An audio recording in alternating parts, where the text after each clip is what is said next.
Good day everyone, I am Jericho Cueto and this is my vlog.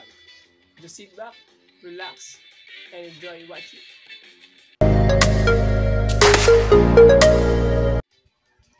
And for today's video, I will answer the question that is given by my professor, Sir Jared Melendres. And this question is, what is my motivation in life and as an entrepreneur? So, my motivation in life is my family, especially my parents. So, my father is a farmer. My mother is a housewife. Farmer na din kasi tumutulong siya sa pagtutubigan kay ama. Kahit ako ay nagtutubigan na rin.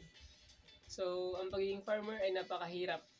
Alam ko yung hirap na dinadanas nila sa init ng araw at sa minsan nauulanan pa nga kaya nagkakasakit.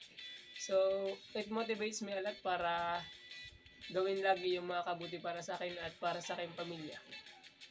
So, I was taking this entrepreneurship kasi naisip ko it will open up many opportunities for me para matulungan ko yung pamilya ko at may ahon ko sila sa hirap. So,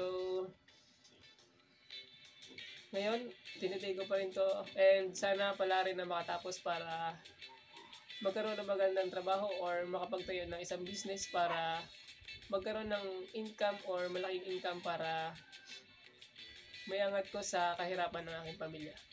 So, that's all. Thank you for watching.